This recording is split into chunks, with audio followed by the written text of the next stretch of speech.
Okay, सो जो poem अभी हम करने वाले हैं उसका नाम है stopping by woods on a snowy evening. लिखने वाले हैं रॉबर्ट फ्रॉस्ट। ये जो पोएम है ये 1922 में लिखा गया था और 1923 में इसे न्यू हैम्पशायर नाम के एक कलेक्शन में पब्लिश कर दिया गया।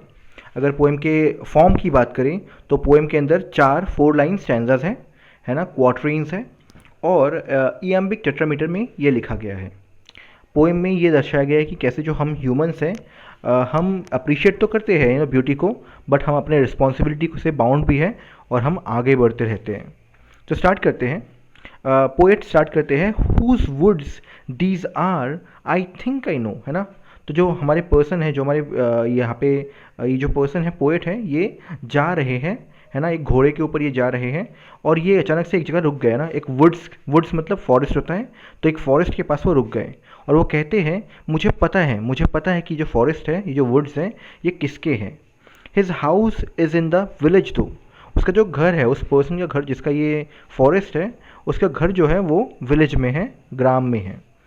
ही will not see me stopping here to watch his woods fill up with snow, और वो मुझे देख नहीं पाएगा यहाँ पे, है ना, बिकॉज उसका घर तो बहुत दूर है, तो वो मुझे यहाँ पे देख नहीं पाएगा कि मैं यहाँ पे बैठ के यहाँ पे मतलब कि रुक के उसके फॉरेस्ट में कैसे स्नो गिर रही है ना, ये देख रहा हूँ, कैसे स्नो उसके पूरे फॉरेस्ट को फिल कर रहा है। ये जो मैं देख रहा हूँ ब्यूटीफुल नज़ारा, ये वो मुझे नोटिस करते हुए नहीं देखेगा, है ना। My little horse must think it queer to stop without a farmhouse near, between the woods and a frozen lake, the darkest evening of the year। तो वो कहते हैं कि मेरा जो घोड़ा है, देखिए क्वेयर का मतलब होता है स्ट्रेंज, है ना, स्ट्रेंज। सो वो कहता है कि जो मेरा घोड़ा है उसे पक्का ऐसा अजीब लग रहा होगा, है ना, कि ये कोई फार्म हाउस तो आया नहीं, कोई रुकने का असली में प्लेस तो आया नहीं, तो ये यहाँ पे क्यों रुक गया खाली जगह में, है ना, बिटवीन द वुड्स, है ना, फॉरेस्ट के बीच में, फ्रोजन लेक साइड में है। जो लेक है वो ठंडा, इतना इतना ठंडा मौसम है कि वो पूरा जम चुका है। सो फ्रोज़न लेक के साइड में, और ये बिल्कुल फॉरेस्ट के बीच में ये क्यों रुक गया, है ना। यहाँ तो रुकने का कोई वो नहीं है, रीज़न नहीं है। तो जो जो हॉर्स है वो भी स्ट्रेंज फील कर रहा होगा कि ये क्या हो गया, है ना। The darkest evening of the year, और ये कब की बात चल रही है, डार्केस्ट, है ना। जो सी डार्केस्ट इवनिंग क्यों कहते हैं, बिकॉज जो दिन है वो बहुत छोटा है ना, तो बहुत ही छोटा दिन है पूरे पूरे साल का। डार्केस्ट इवनिंग है, सबसे छोटा दिन है पूरे साल का ना, उस टाइम ये हो रहा है। He gives his harness bell a shake to ask if there is some mistake, the only other sounds the sweep of easy wind and downy flake. तो वो कहता है कि जो घोड़ा है ना, बिकॉज उसे भी डाउट हो रहा है, उसे भी स्ट्रेंज लग रहा है, तो घोड़ा जो है अपना हार्नेस जो है, हिज हार्नेस बेल्स, है ना, जो उसके ऊपर बेल लगी हुई है, उसे वो हिलाता है, शेक करता है ना। ऐसा मानो कि वो पूछ रहा है, आस्क कर रहा है ना, वो पूछ रहा है कि कोई मिस्टेक हुई क्या, आप गलती से उतर गए क्या, है ना। बिकॉज उतरने का तो कोई सवाल ही नहीं होता, यहाँ पे तो कोई रुकने का जगह वगैरह है नहीं।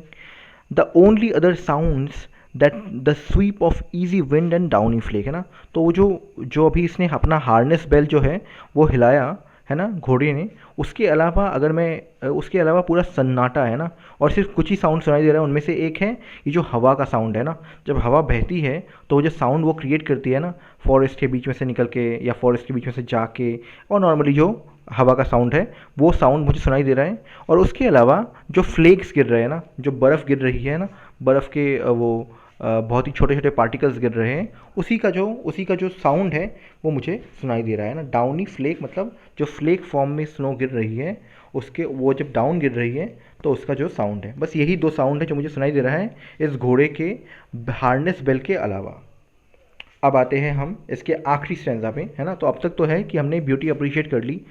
The woods are lovely dark and deep, कि ये जो वुड्स है, ये जो फॉरेस्ट है, ये बहुत ही लवली है, बहुत ही प्यारे है ना। डार्क है मतलब अंधकार से भरे हुए, और डीप है मतलब बहुत ही गहरे है ना। But I have promises to keep and miles to go before I sleep, and miles to go before I sleep. और ये जो एंड के 3 लाइन हैं ये बहुत ही फेमस लाइन्स हैं। तो वो कहते हैं कि ये बहुत ही ब्यूटीफुल नज़ारा है, डार्क है, डीप फॉरेस्ट है ना, इतना अच्छा, इतना नेचर से कनेक्टेड वो है, प्लेस है।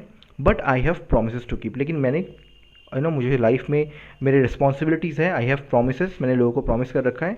So I have to go and miles to go before I sleep, है ना। और मुझे अभी भी माइल्स मतलब काफ़ी डिस्टेंस है कवर करना है इससे पहले कि मैं सो पाऊँ।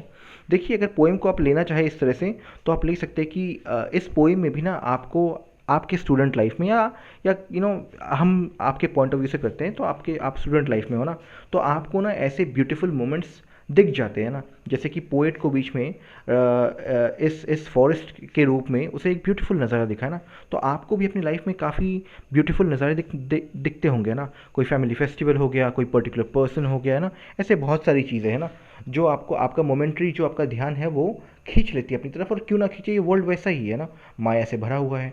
सो बुरी बात नहीं है, आप नोटिस कीजिए, लेकिन आप मन के अंदर ये भी रखिए कि you have promises to keep, you have a career to build, है ना, you have miles to go before you sleep. So ठीक है, आप ये मोमेंट्री प्लेजर्स जो है आप लीजिए, एडुकेट अमाउंट में आप उसको भी इंजॉय कीजिए, but then do not forget कि आपका लाइक मेन गोल क्या है, आपका आपका करियर क्या है, आपका एम क्या है ना। You have to make a man out of yourself, you know, और अगर आप वुमेन है तो women out of yourself, है ना, जो भी है।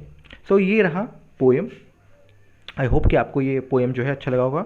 रॉबर्ट सॉरी वर्ड इज या रॉबर्ट फ्रॉस्ट की जो ये ऐसे पोएम्स हैं, ये बहुत ही ब्यूटीफुल पोएम्स हैं, है ना। तो ये है stopping by words on a snowy evening. हम नेक्स्ट पोएम में मिलते हैं ना। Thank you.